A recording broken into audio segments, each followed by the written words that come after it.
What happens if you run out of inventory on Amazon? This is one of the worst things that can happen in your Amazon business because it can kill your momentum.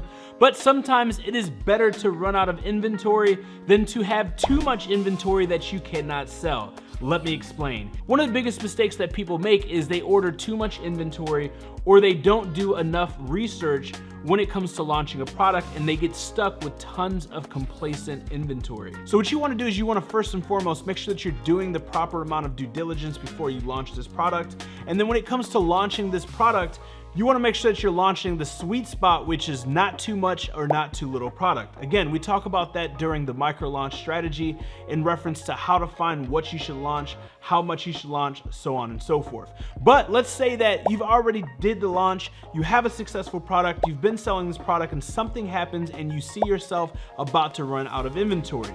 It is better for you to not run out of inventory and not get sales by increasing your price or turning off PPC or a combination of both than it is to just let things keep flying until you fly off the shelves and you have no inventory. Whatever the case may be, try to delay your sales. Your BSR and your ranking will drop, but it is better than completely running out of inventory. This doesn't matter if you're doing a micro launch and you run out, or you already have an established brand, an established product, an established ASIN that is doing okay, but it's about to run out of inventory. You can do this in both cases and they will both work. Last but not least, I'll give you another piece of advice when it comes to trying to prevent or combat running out of inventory. If you already have a product that's up and running and it's running well, you don't want to run out of inventory, right? Especially during key seasons like fourth quarter. So a few things that you could do is, number one, be upfront with your supplier and make sure that you understand all of the holidays that they're going to be off, all of the Chinese holidays, and make sure that they understand the time of the year that is going to be the most busy for yourself. So if you have a product that is relevant to specific seasons or times of the year, they need to know that so that they can get that on their calendar. Because oftentimes new sellers, they get caught with their pants down because they don't know that most suppliers are gone for a few weeks for the Chinese holidays.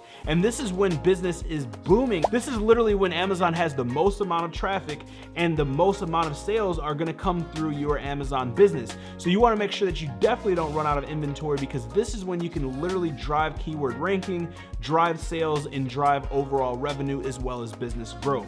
Again, you really want to have a thorough understanding of capacity that your supplier can handle and turnaround rates as well. You want to be as specific as humanly possible in reference to how long is it going to take for you guys to make this? How long is it going to take for shipping, right? Depending on the shipping strategy that you're using, how long will that take? And I always recommend that you have some buffer, because what's going to happen is if you're trying to stick on specific dates and you're ordering just enough to where your product has to land on a specific date, you have no buffer in between. You have no room or margin for error. So I always like to have a buffer of about a week or two in between my orders, my manufacturing. That way, if something happens and they need to order more material, or somebody comes in sick, or something happens and a machine breaks, or something happens with the logistics company, or Amazon has it sitting for an extra few days, you will not run out of inventory. So making sure that you're kind of playing chess and not checkers, premeditatively making sure that you have extra time between manufacturing and shipping and Amazon receiving it, and thoroughly understanding times of the year that you're gonna have increased sales and what you can expect to sell and how much more you can expect to sell, as well as understanding when their holidays are and when they're gonna be away from the office,